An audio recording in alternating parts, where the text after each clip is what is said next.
On behalf of the Japanese people, I would like to express my heartfelt welcome to President Barack Obama, who is in Japan as our state guest. Barack and I met at the White House for the first time last year in February. We talked about all the different themes that one could think of.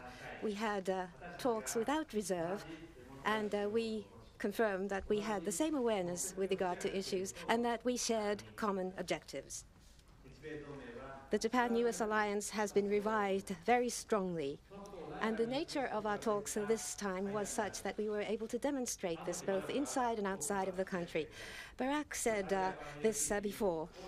To create a large economic zone in the Asia-Pacific would bring about major benefits to Japan, the United States, and to the Asian nations. The TPP was indeed a very far-sighted plan. As a result of serious exchanges between Barack and myself, Japan was able to make the transition to the next stage, which was to participate in the TPP talks. It's been 1 year since then, and Japan, along with the United States, is in a role to lead in a major way the TPP talks. To make the talks between the two leaders a milestone, and so as to resolve pending issues between our two countries, Minister Amari and U.S. Trade Representative Ambassador Froman decided that they would energetically and earnestly continue the talks. President Obama and I instructed the ministers to continue these talks so as to bring to a conclusion the remaining issues, so as to bring about a major conclusion of the TPP talks as a whole. Today and tomorrow the talks will continue, so the joint statement release will see the result of this, and we will formulate the joint statement after this.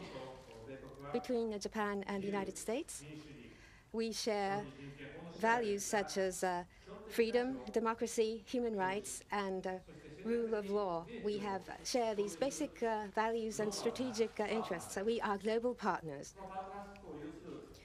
So we have this partnership, and this strong alliance between our two countries is the cornerstone of peace and prosperity in the Asia-Pacific region. Japan espouses the principle of proactive contribution to peace, and the United States is moving forward with its policy of pivoting to the Asia-Pacific.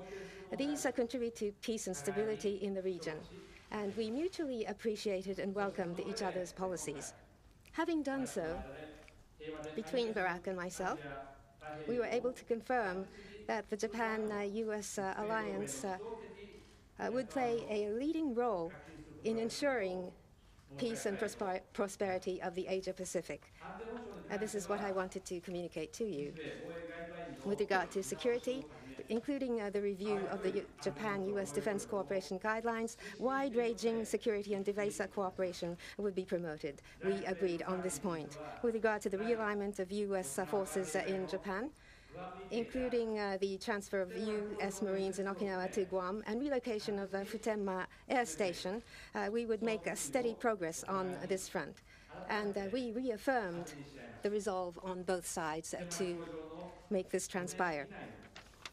Okinawa Governor Nakaima has requested termination of operation of Futenma Air Station in 5 years or less. With regard to this and other requests by the governor, I explained this to President Barack and requested further cooperation from the United States to alleviate the impact on Okinawa. With regard to various issues which the international society is facing, we had a heart-to-heart talk between Barack and myself. On the situation in Ukraine, changing the status quo against the backdrop of coercion and intimidation would not be condoned. We confirmed this point once again, and the importance of providing support to Ukraine and to cooperate between Japan and the G7 is something that we agreed on. With regard to China, based on the rule of law, a free and open Asia-Pacific region will be developed, and we would try to engage China in this region, and we agreed to cooperate toward this end. With regard to moves to try to change the status quo through coercion and intimidation, we agreed that we would clearly oppose such moves. Going forward, with regard to policies vis-à-vis China, we agreed to maintain close cooperation between Japan and the United States. This was confirmed. On the DPRK, we confirmed that close cooperation between the US, Japan, and ROK would continue to be important. And this time, Barack made the time to meet with the Yokotas and Mr. Iizuka. At our talks, I requested understanding and continued understanding and cooperation toward the resolution of the abduction issue, and the President expressed his support. This month, I met 3 times with Ambassador Kennedy. I had this honor. We discussed space, linear, and cultural exchanges. And so this is a manifestation of the breadth of the cooperative relationship which exists between our 2 countries. In the talks between the leaders, I put forth once again the proposal to introduce maglev technology in the United States. We had an exchange of views with regard to energy cooperation, and inclusive of a society where women can shine and global issues, we agreed that we would cooperate on these issues. Ambassador Kennedy is the symbol of the friendship which exists between our 2 countries and the bonds which exist.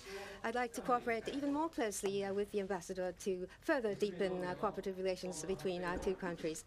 Going forward, what supports the alliance are the youths in both of our countries.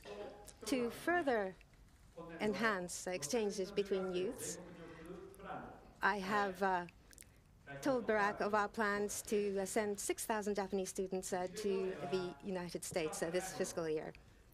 The Japan-US alliance is more robust than ever before. Barack, you talked about the sushi you had last night, and you said it was the best that you had in your life.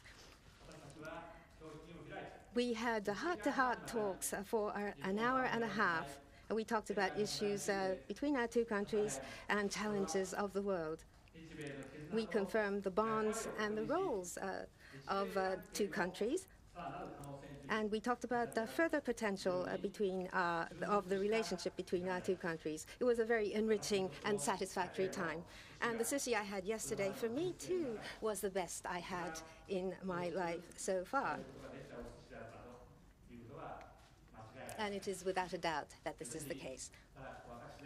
So between Barack and I, we want to make US-Japan relations more favorable than ever before. And that is all for me. Thank you. Konnichiwa. I want to thank Prime Minister Abe for your kind words and your warm welcome, as well as the outstanding sushi and sake yesterday. It is wonderful to be back in Japan. This is my 3rd visit as president. I'm deeply honored to be making the first state visit by a U.S. president in nearly 2 decades. I'm grateful to Their Majesties, the Emperor and Empress, for their gracious welcome this morning. And I've once again been touched by the kindness and hospitality of the Japanese people. Your omo tenashi.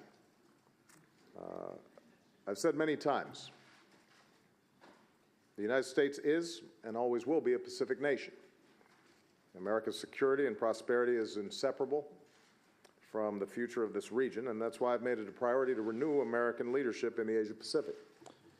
And the cornerstone of our strategy and the foundation of the region's security and economic progress is our historic treaty alliances, including with Japan. Prime Minister Abe, I want to thank you for your exceptional commitment to our alliance, which in recent years has grown even stronger.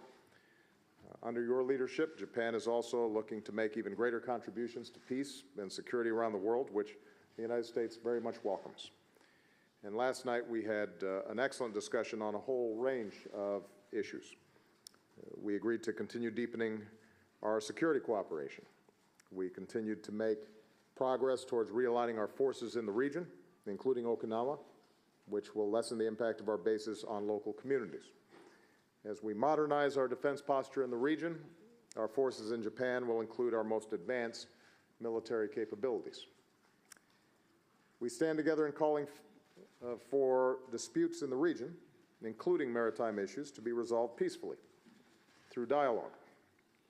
We share a commitment to fundamental principles such as freedom of navigation and respect for international law. And let me reiterate that our treaty commitment to Japan's security is absolute, and Article 5 covers all territories under Japan's administration, including the Senkaku Islands. Our two nations are united, along with the Republic of Korea, in our determination to bring about the peaceful denuclearization of the Korean Peninsula and in our firm response to North Korea's provocations. And we stand with Japan as it seeks to resolve the tragedy of North Korea's abductions of Japanese citizens. Beyond Northeast Asia, Japan and the United States are working together to enhance our economic and diplomatic and security coordination with our ASEAN partners in Southeast Asia. We're deepening our cooperation as global partners, from the relief we delivered together after the typhoon in the Philippines last year to our unified response to Russia's military intervention in Ukraine. We made important progress in the Trans-Pacific Partnership, TPP, which will support good jobs and growth in the United States, as well as economic reform and revitalization here in Japan. We're closer to agreement on issues like automobiles and agriculture. I've been very clear and honest that American manufacturers and farmers need to have meaningful access to markets that are included under TPP, including here in Japan. That's what will make it a good deal for America, for our workers and our consumers and our families. That's my bottom line, and I can't accept anything less. At the same time, Prime Minister Abe is committed to renewing Japan's economy, and TPP is a vital part of that. As I've told Shinzo, Japan has the opportunity, in part through TPP, to play a key leadership role in the Asia-Pacific region for this century. So now's the time for bold steps that are needed to reach a comprehensive agreement, and I continue to believe we can get this done. I would add that our countries are more prosperous when we tap the talents of all of our citizens. So I want to commend the Prime Minister for his commitment to bringing more women into the workforce. And because our economic security also depends on energy security, we're going to keep working together on clean and efficient alternatives to fossil fuels, both at home and abroad, that can power the global economy while combating climate change. Finally, I'm pleased that we continue to deepen the extraordinary ties between our people, especially our young people, like the Japanese students that I'll be meeting later today. And I'm proud to announce that we're launching a new program that will help even more Japanese students come to the United States to improve their English language skills and gain valuable experience working in American businesses and organizations. And that's part of our effort to double student exchanges by 2020. Bonds among our young people that can bring us closer together for decades to come. So, Prime Minister Abe, thank you for your friendship, your partnership, and the progress that we've made together. I want to thank you and the people of Japan for being such extraordinary allies. Standing together, I have no doubt about what our nations can achieve. So, as you say here, ganbaro. Thank you. Thank you very much for that. We'd like to start to entertain questions. For those of you who have a question, please raise your hand, and I will be calling on you.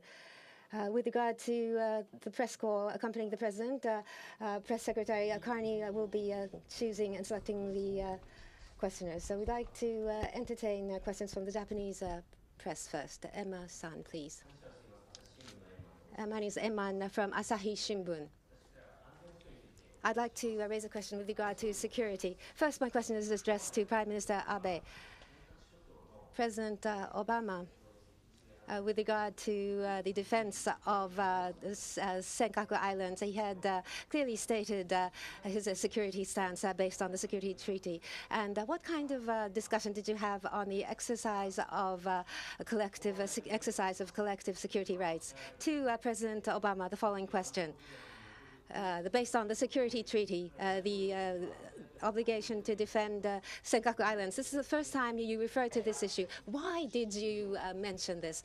Could you talk about the import of your statement?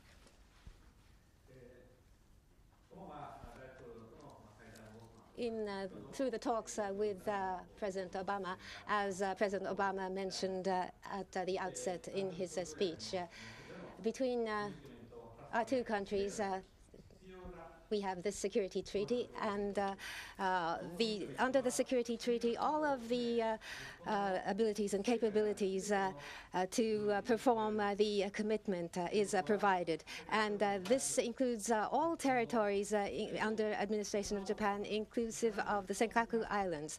And any unilateral action to undermine Japan's administration of the Senkaku Islands will be opposed by the United States. We agreed on this point.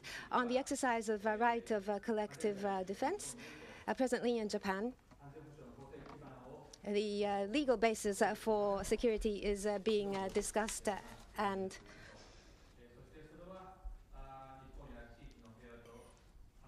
with regard to the stability of Japan and regional safety and stability, and to function the alliance effectively, and to contribute to safety and stability of the region, we are making these studies. This is what I have explained to President Obama.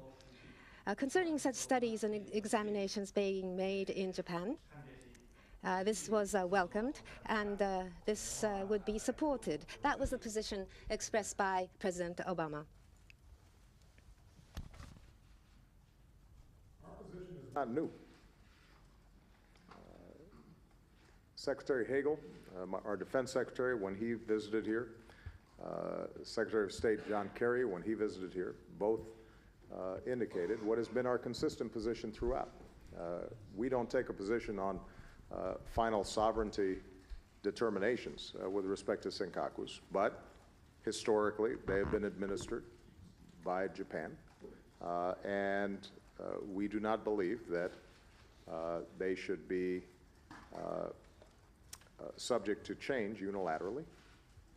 And what is a consistent part of the alliance is that the treaty covers all territories administered by Japan.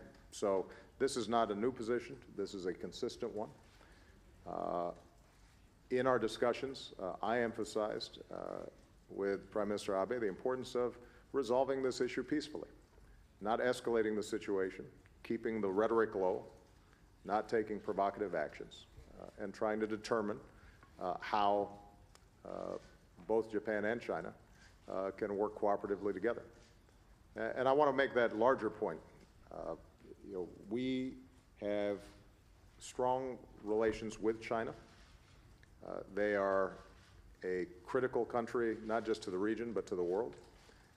Obviously, with a huge population, a growing economy, we want to continue to encourage the peaceful rise of China. I think there's enormous opportunities for trade, development, working on common issues like climate change with China. But what we've also emphasized, and I will continue to emphasize throughout this trip, is that all of us have responsibilities to help maintain basic rules of the road and an international order so that large countries, small countries, all have to abide by what is considered just and fair, and that we are resolving disputes in peaceful fashion. And this is a message that I've delivered directly to the Chinese, and it's one that I think is entirely consistent with China being successful. I think the alternative is a situation in which large countries like the United States or China or Russia or other countries feel as if whenever they think it's expedient, they can take actions that disadvantage smaller countries. And that's not the kind of world that is going to be stable and prosperous and secure over the long term. So we are invested in an international order, and that applies to a whole range of issues, including maritime issues. My hope is that China will continue to engage with us and other countries in the region where we do not take a position on the particular sovereignty of this piece of land or this rock, but we do take a position in making sure that all countries are following basic international procedures in resolving these disputes. And if that happens, then I think not only will China be successful, but I think there's a great potential for Chinese and Japanese cooperation, Chinese and Vietnamese cooperation, cooperation with the Philippines and China, all of which will benefit the peoples of the region. The next question comes from Jim Acosta of CNN. Thank you, Mr. President. Arigato, Mr. Prime Minister. Mr. President, in regards to the Senkaku Islands, I just want to make sure that this is absolutely clear. Are you saying that the U.S. would consider using military force were China to have some sort of military incursion in those islands to protect those islands? And how does that not draw another red line that you would have to enforce, putting U.S. credibility, your credibility, on the line once again, as it was in the case with Syria and Russia? And on another key security issue, you mentioned North Korea in your meeting with the Prime Minister. Are you issuing a warning to North Korea that there should not be another nuclear test? And to Prime Minister Abe, do you have confidence in President Obama's assurances about your security when the U.S. and the West were unable to stop Russia's advances in Ukraine? Thank you. Well, Jim, let me unpack that question, because there's a whole bunch of assumptions in there, some of which I don't agree with. First of all, the treaty between the United States and Japan preceded my birth. So obviously this isn't a red line that I'm drawing. It is the standard interpretation over multiple administrations of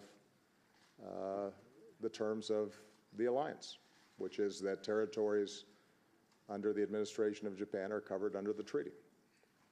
There's no shift in position. There's no red line that's been drawn. We're simply applying the treaty.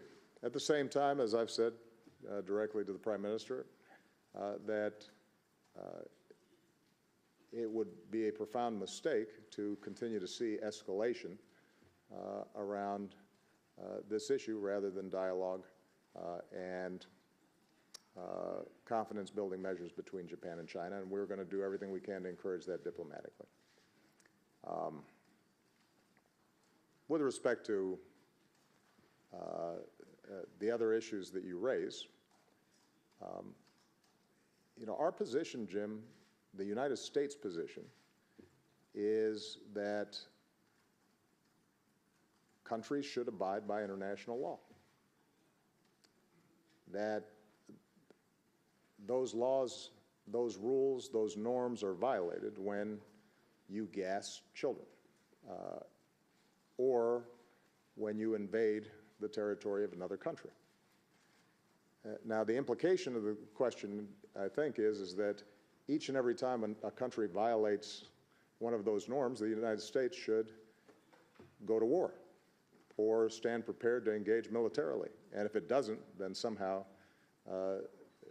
we're not serious about those norms. Well, that's not the case. Right now, we have 87% of Syria's chemical weapons have already been removed from Syria.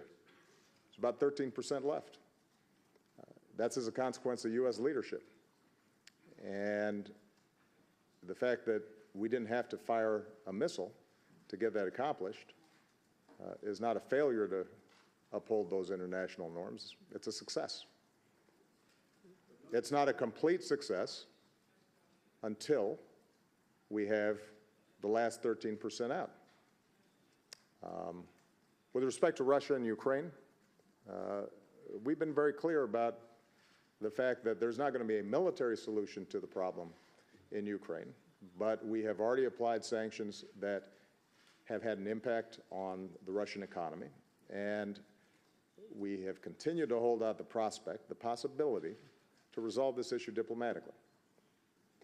There was some possibility that Russia could take the wiser course after the meetings in Geneva. So far, at least, we have seen them not abide by the spirit or the letter of the agreement in Geneva. And instead, we continue to see militias and armed men taking over buildings, harassing folks who are disagreeing with them, and destabilizing the region. And we haven't seen Russia step up and discourage that.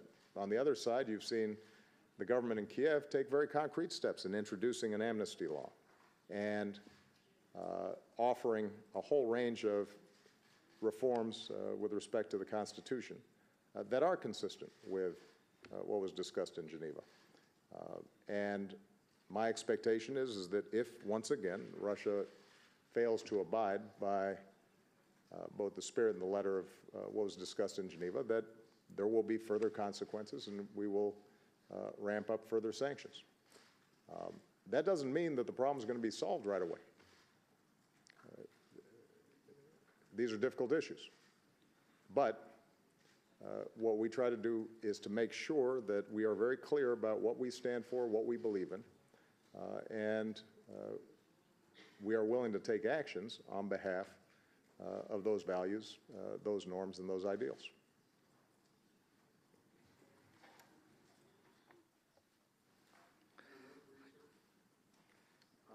And the question was,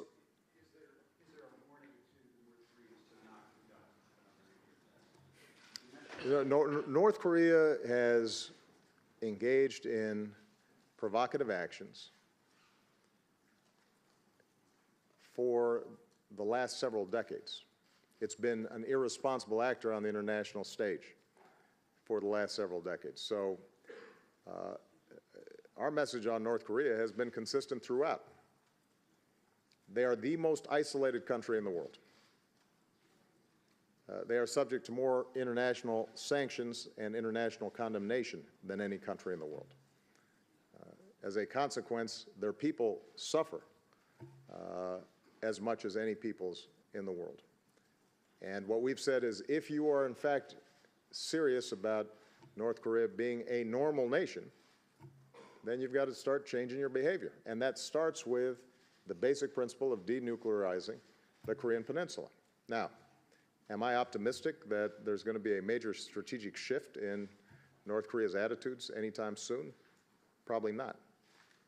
But what I am confident about is that working with Japan, working with the Republic of Korea, and working with China and other interested parties in the region, that we can continue to apply more and more pressure on North Korea so that at some juncture,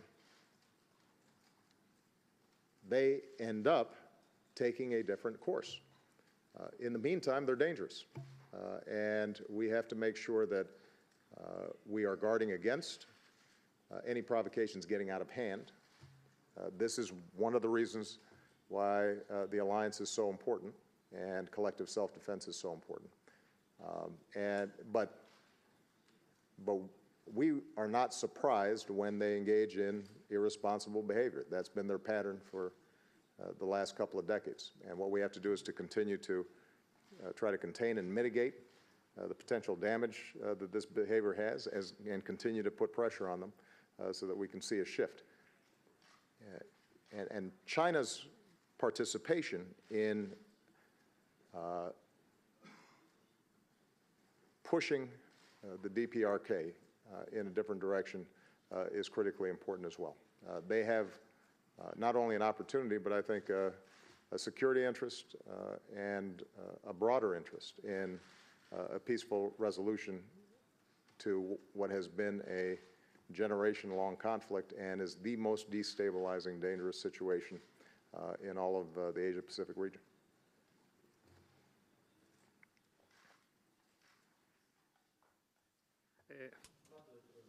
First of all, I'd like to state the following. The Japan-US alliance is unwavering, and it's indispensable to maintain the Asia-Pacific region peaceful and stable. Japan-US alliance and the relationship and the strengthening thereof is very beneficial. And to strengthen our bilateral relationship, you have a tremendous enthusiasm. I believe in that. And your enthusiasm and the United States is what we place our confidence in. And in the talks between us today, that confidence became even stronger. This is something that I wish to mention to you. And the alliance between our two countries, in order to strengthen this, or if we strengthen this, this is not applying pressure to other countries or intimidating other countries. This is for the peace and stability of the region, and to strengthen this and to make this region a law-abiding region. Changes of the status quo based on intimidation and coercion will not be condoned. We want to make this a peaceful region which values laws. And in doing this, strengthening of our bilateral alliance is extremely important. On this point, I fully trust President Obama. The reporter has mentioned the situation in Ukraine. In The Hague, the G7 meeting took place, and President Obama exerted strong leadership, and the G7 was united in its approach toward Russia. Annexation of Crimea in violation of the international laws would not be condoned. That was the message which was generated. To Russia, we would continue to communicate accurate information message under the leadership of President Obama to Russia. And with regard to the DPRK, unless they change the present policies, there is no future for the public in the DPRK. We need to make the DPRK understand this, and pressure must be applied with cooperation between the international society to achieve this. And China holds the key to this. Japan, United States, and ROK must exercise its influence over China. With regard to the Asia-Pacific region, as well as international society, there are various challenges, and the alliance must continue to be robust so that we can cooperate to resolve issues in Asia and in the world. Another question from the Japanese press, please. Adachi from TV Asahi. On the TPP, I'd like to ask the question to the two leaders. First, to Prime Minister Abe, regarding TPP, negotiations and consultations are to continue, you have said. What are the remaining issues, and to what extent have you made progress at the Diet? With regard to the 5 sensitive items, they resolve that even a staged elimination of tariffs would not be accepted. Do you believe under such circumstances agreement can be reached? The next question to President Obama. Japan, with regard to rice and wheat and beef and pork, is very careful about reducing tariffs. What is your view on this? For agreement between Japan and the United States, agriculture produce tariffs. What is the ideal resolution to this issue in your view, please? On the TPP, this is to create a major economic zone in the growth area of Asia.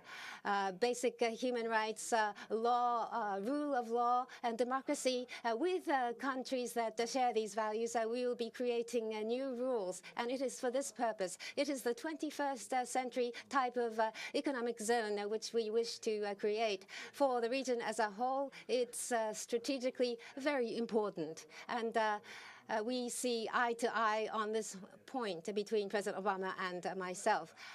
The remaining issues must be overcome very quickly and resolved so that TPP as a whole can be concluded. We should cooperate and exert further leadership. And that is the task that President Obama and I have, I believe. And from a broad perspective, along with President Obama, we want to make decisions and judgments. On the part of our country, there is this resolution adopted by the Diet. We will take a proper heed of this so that we will choose the path in the best interest of the country. But we also hope to conclude the talks in a favorable way. We want to try to achieve a conclusion of the talks as a whole. Of the negotiations to the negotiators. I think it's fair to say that there are certain sectors of the Japanese economy, agricultural sectors, the auto sector, in which market access has been restricted historically, certainly compared to the market access that Japan has had to U.S. consumers. Those are all issues that people are all familiar with and at some point have to be resolved. I believe that point is now. Prime Minister Abe, I think courageously, has recognized that although Japan continues to be one of the most powerful economies in the world, that over the last 2 decades, its pace of growth and innovation had stalled. And that if, in fact, Japan wanted to push forward in this new century, then reforms were going to have to take place, and he's initiated a number of those reforms. TPP is consistent with those reforms. And as Prime Minister Abe said, there's strategic importance to this, because what's happening now is we're shaping the economic environment for the fastest growing region in the world, not just for this year or next year, but potentially for this decade and the next decade. And what rules apply, whether we are operating in a fair and transparent way, whether intellectual property is respected, whether markets are freely accessible, whether in fact countries are able to increase trade and as a consequence increase jobs and prosperity for their people. A lot of that's going to depend on choices and decisions that we make right now. TPP is an opportunity for us to make that happen. Now, there are always political sensitivities in any kind of trade discussions. Prime Minister Abe's got to deal with his politics. I've got to deal with mine. And I think that Congress has passed, for example, recently a free trade agreement with the Republic of Korea and other countries around the world, and it's been based on notions of reciprocity and notions that if we tear down some of these existing barriers, that both countries can do better, both countries can grow. This is even more challenging because we have more countries involved. My basis for doing this is because ultimately I think it's good for America to have an Asia-Pacific region where our companies can innovate, can compete, can sell our goods and services freely, where our intellectual property is protected. I think that's going to create more jobs in the United States. It's going to create greater prosperity in the United States. But it's a win-win situation because I think the same is going to be true for Japan, the same is going to be true for Malaysia, the same is going to be true for Vietnam, the same is going to be true for the other countries that are in this discussion. But that means that short term, all of us have to move out of our comfort zones and not just expect that we're going to get access to somebody else's market without providing access to our own. And that means that we have to sometimes push our constituencies beyond their current comfort levels because ultimately it's going to deliver a greater good for all people. Julie Pace of the Associated Press has the final question. President.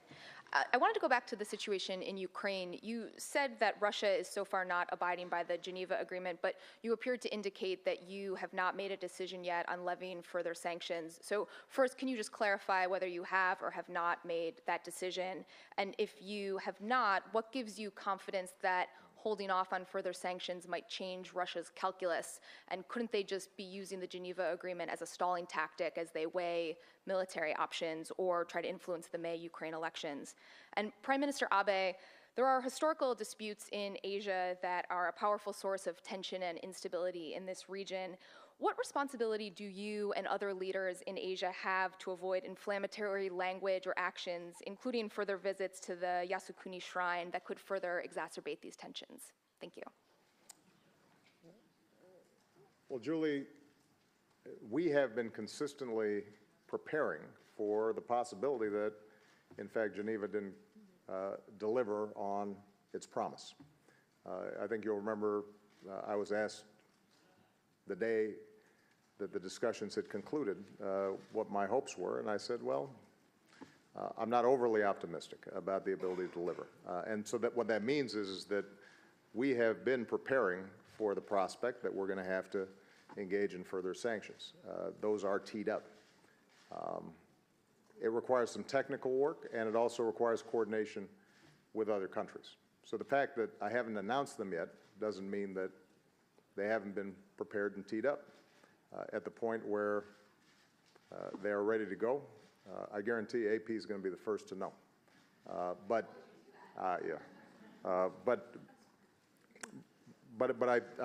think it's important to emphasize that throughout this process, our goal has been to change Mr. Putin's calculus, that our preference is to resolve this issue diplomatically, that sanctions hurt Russia more than anybody else, but they're disruptive to the global economy, and they're unnecessary if, in fact, Russia would recognize that the government in Kiev is prepared to have serious negotiations that preserve the rights of all Ukrainians, including Russian speakers, and is prepared to decentralize in ways that originally Mr. Putin said were of utmost importance to him.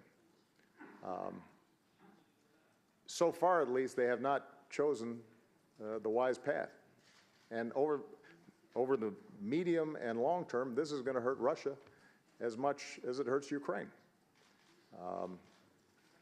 Already, you've seen a whole lot of money, a whole lot of foreign investors leaving Russia because they don't see this as a reliable place to invest.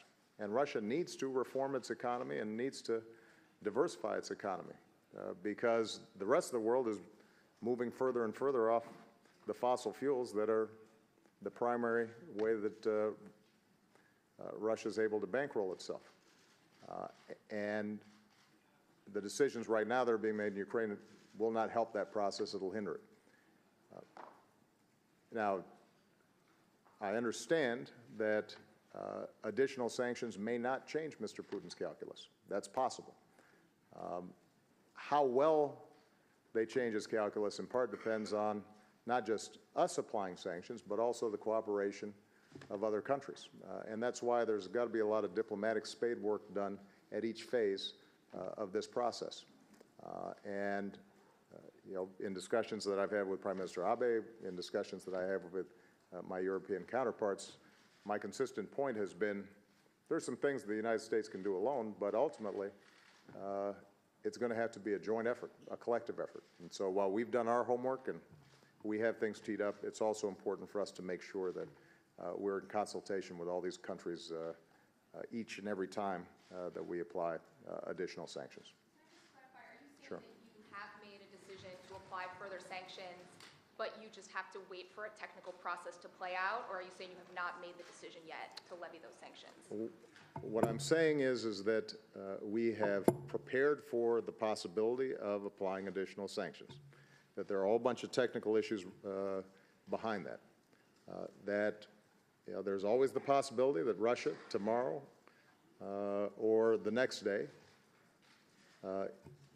reverses course and takes a different approach, which, by the way, would simply involve them stating clearly that they actually believe in what they said in Geneva, that they actually call on those who are holding buildings in the south and the east of Ukraine to get out of those buildings, that they are encouraged by the willingness of the Kiev government to follow through on amnesty, that they allow OSCE monitors in, and that they support an election process where Ukrainians are able to make their own decisions. So it wouldn't require a radical shift. It would require the kinds of steps that, on paper at least, they already agreed to as recently as last week. Do I think they're going to do that? So far, the evidence doesn't make me hopeful. And I think it's fair to say that, as we've said earlier this week, this is a matter of days and not weeks. Assuming that they do not follow through, we will follow through on what we said, which is there will be additional consequences on the Russians.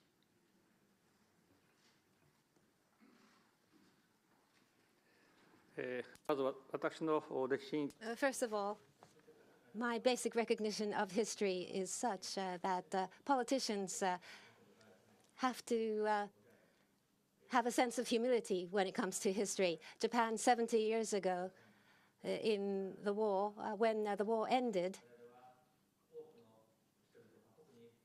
to many persons, especially persons in Asia, we had inflicted tremendous damage and pain, and we have reflected on this, and we started our work after the war. For 70 years, as a peace-loving nation, we have steadily tread the path, and that is Japan, and that is the Japanese public.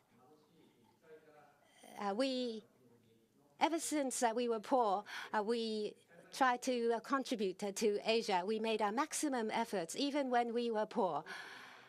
And many nations in Asia have evaluated highly Japan's work. And in the Abe government, there is no change in stance compared to previous governments.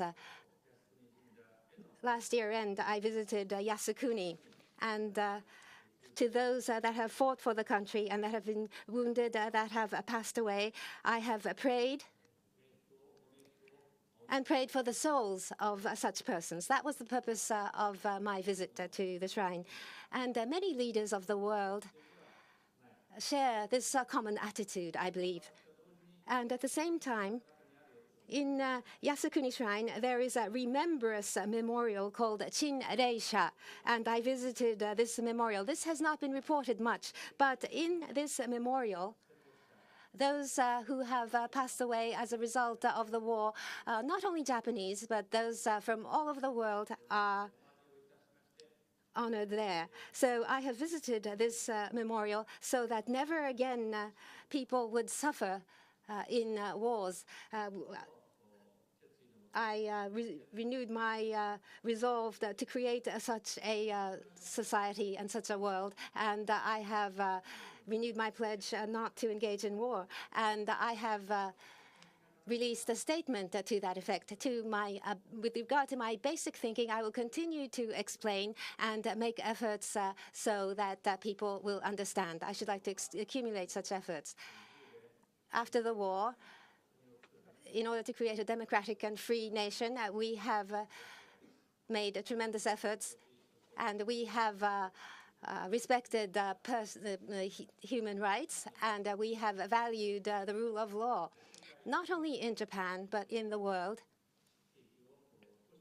We want to increase regions of this kind, and so we would like to accumulate efforts toward this end, a peace and prosperous world. In order to build such a world, we would like to contribute, and by so doing, I hope that many countries of the world will understand.